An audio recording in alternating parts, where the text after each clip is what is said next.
Most real estate agents haven't even heard of a seller net sheet either.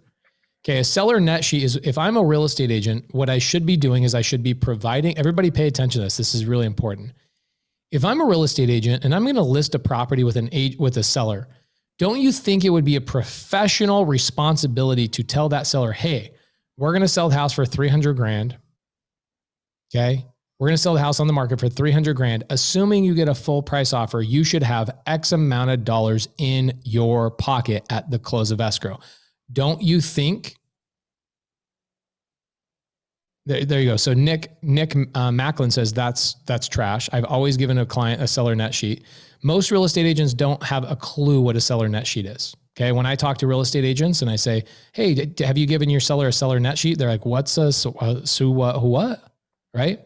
So most real estate agents don't even know what that is, let alone use it. Okay.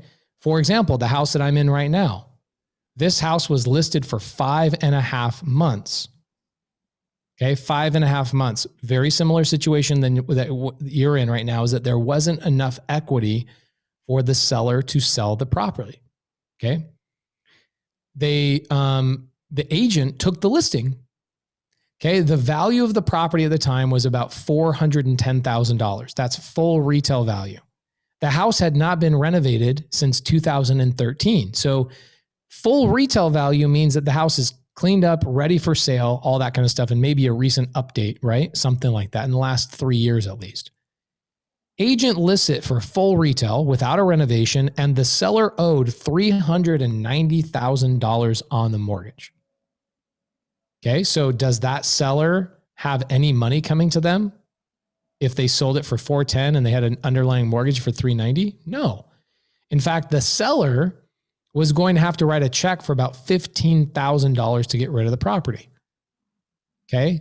And over and over and over again, the agent would go to the seller and say, okay, we're ready to move forward. I got an offer. Seller then asks, great, how much money am I going to get in my pocket? And then the answer came out, but it's far after they've already gotten the listing agreement and they've locked the seller in for 6 months. Okay. So Dave, the seller of this house, tells me the story. He asked this agent, how much am I going to have in my pocket if I accept that offer? And the agent says, I don't know. Let me get back to you. And it took that agent 2 weeks to figure out that number. So it took that agent 2 weeks to even go to their broker, ask, like, how do I figure this out? How many years had that agent been in business? 5 years. 5 years. Okay. So, and look, this is not an isolated incident. I run into this a lot, right?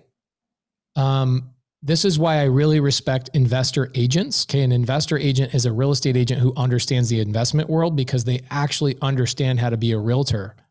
So what happens is the seller, Dave, is like, dude, how am I going to get rid of this house? I don't have 15 grand to sell this house. Go get another offer.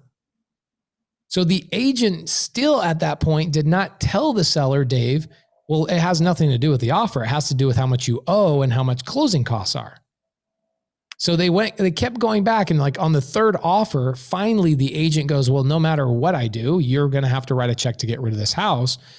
And Dave's like, why did you take my listing and tell me you could sell the house and you would put money in my pocket?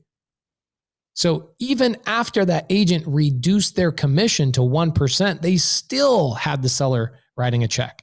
So that took 5.5 months for Dave, the seller, to figure that out. And then finally, Pace enters the scene, buys the house subject to. I give the agent $2,500 as a consolation prize, and they exit stage left.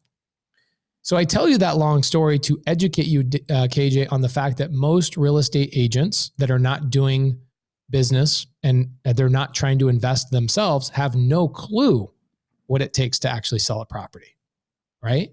So what I would do is this. Here's my actual tactical advice. I believe in the push away. Okay.